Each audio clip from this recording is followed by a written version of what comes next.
اور اس نے ڈپارٹمنٹ سے شکایتیں کی اور یقیناً اس نے یہ کہا کہ میں بہت کچھ کام کرنا چاہتا ہوں. وہ کرنا بھی چاہتے تھے, وہ متحرک بھی تھے.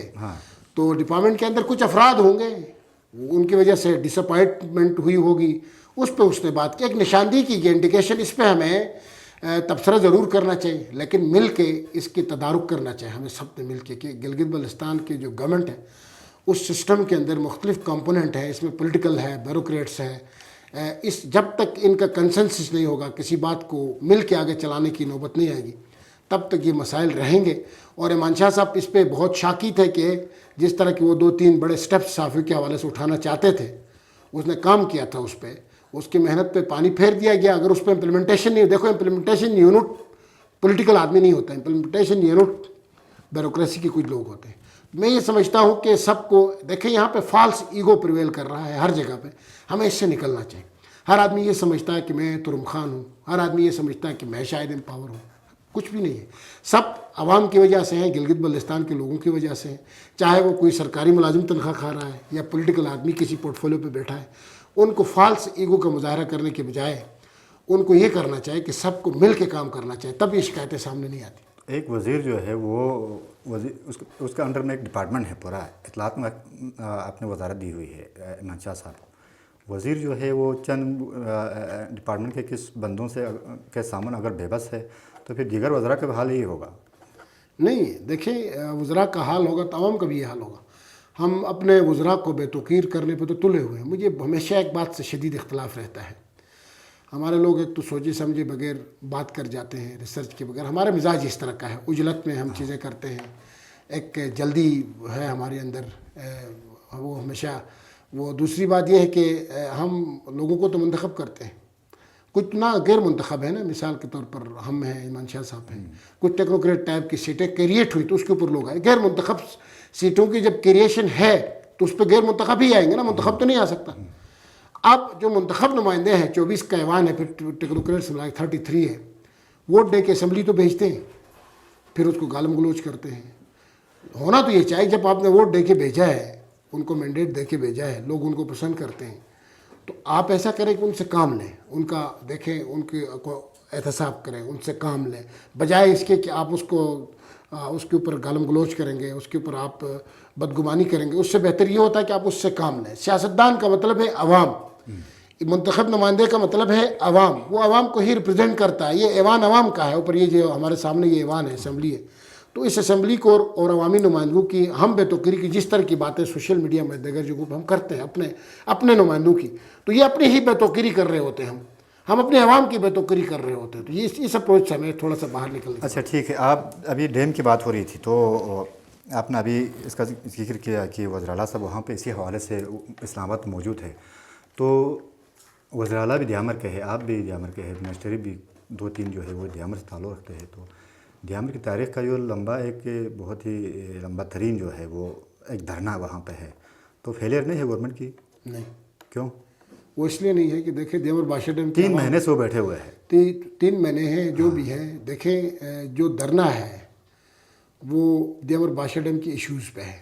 ان ایشوز اور امور کا تعلق فیڈریشن سے ہے, تو فیڈریشن کا وفاق سے ہے. دیکھیں میں آپ کو بتا رہا ہوں نا, دیکھیں ان ایشوز کا تعلق پرائم منسٹر سے ہے, وفاقی کابینہ سے ہے, وفاقی حکومت اور وابڈا سے. جی بھی گورنمنٹ کی جو رسپانسبلٹی تھی وہ ان چیزوں کو بریج کرنا تھا, ان ایشوز کو بریج کرنے کا کردار تھا گورنمنٹ آف گلگت بلتستان کا. تو وہ کردار حکومت نے انتہائی ایمانداری کے ساتھ اس کردار کو نبھایا. ایک ٹیکنیکل کمیٹی وزیر اعلیٰ گلگت بلتستان کے احکامات کی روشنی میں بنی. اس ٹیکنیکل کمیٹی اس میں دیکھیں بڑے ٹیکنیکل لوگ موجود تھے جو لینڈ ایکوزیشن سے واقف تھے اور لوکل ڈائنامکس کو جانتے تھے. مشتاق صاحب, عثمان صاحب, عارف صاحب, وہ وہاں پہ لینڈ ایکوزیشن میں رہے بھی ہیں, لوکل ڈائنامکس میں. انہوں نے ایک سفارشات مرتب کر کے ایک ڈرافٹ بنایا. اس ڈرافٹ کو وفاقی کابینہ کے سامنے پیش کیا. یہ اسسٹنس جی بھی گورنمنٹ نے کرنا تھا اور یہ وزیر اعلیٰ گلگت بلتستان کے احکامات کی روشنی ہوئی. اب اس میں فائنینشیل امپلیکیشن جو ہے, معاشی جو امور تھے, اس کا تعلق جی بھی گورنمنٹ سے نہیں تھا. یہ اس میں پیسے انوالو تھے جس کو وفاقی حکومت نے دینا تھا. اب منسٹریل کمیٹی کے سامنے یہ چیزیں جانے تک جتنا جو کام کیا وہ صوبائی حکومت نے کیا ہے. اب منسٹریل کمیٹی کے سامنے